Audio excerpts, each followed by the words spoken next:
আসসালামু আলাইকুম, কেমন আছেন সবাই? আশা করি ভালো আছেন। তো সবাই বরাত তো শুরু হয়ে গেল। যদি হালুয়া না হয় অনেক রকমের তাহলে কি চলে? এর জন্য সবার ফার্স্টে নিয়ে নিয়েছি গাজরের হালুয়া করার জন্য গাজরটা নিয়ে নিয়েছি, ধুয়ে টুয়ে তারপর গ্রেট করা হয়ে গেলে সব প্রসেসিংটা আপনাদের সাথে শেয়ার করব।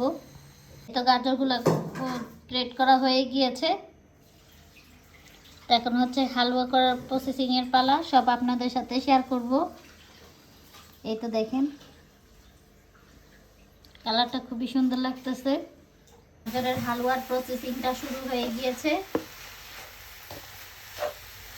এটা কি সুন্দর করে লাগছে। হচ্ছে দুধটা দিয়ে দিচ্ছে গাজরের হালুয়াতে।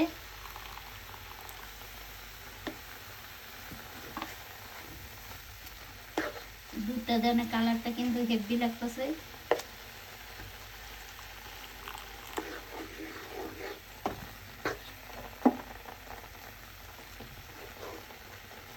এখন হচ্ছে চিনি দিয়ে দিবে আম্মু।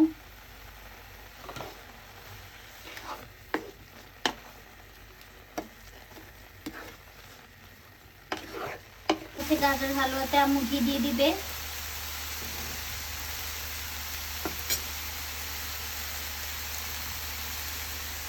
বাদাম গুঁড়ো দিয়ে দিচ্ছে।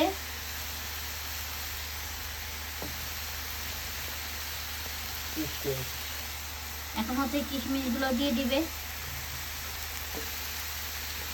গাজরের হালুয়াটা কে কেমনে খান অবশ্যই কমেন্ট করে জানাবেন।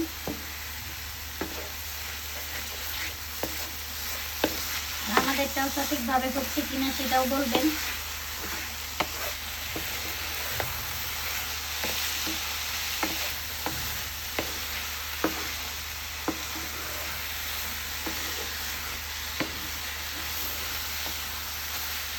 একদম হয়ে যাওয়ার পর তারপর আপনাদের সাথে শেয়ার করব। তো আমাদের হালুয়াটা হয়ে গিয়েছে, তো সবকিছু রেডি করে সাজিয়ে গুজিয়ে তারপর আপনাদেরকে দেখাবো। এই তো গাজরের হালুয়ার লাড্ডু বানাচ্ছে কি সুন্দর করে,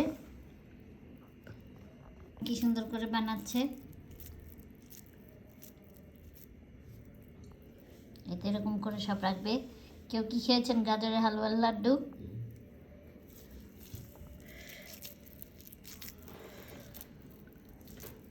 এ তো সবগুলো ঠিক এরকম করে প্রসেসিং করা হবে। দেখতেও কিন্তু সুন্দর লাগতেছে। ছোট ছোট হালুয়ার গাজরের হালুয়ার প্রসেসিংটা শেষ। আরও অনেক কিছু আছে, সব আস্তে ধীরে আপনাদেরকে দেখাবো। এটা দেখতে কিন্তু অসম্ভব সুন্দর লাগতেছে। তা আম্মা এখন একটু আপনাদেরকে জর্দাটা খেয়ে দেখাবে, মিষ্টিওয়ালা ছোট ছোট। চাইলে কিন্তু সব কিছু ঘরেই বানিয়ে খাওয়ানো যায়।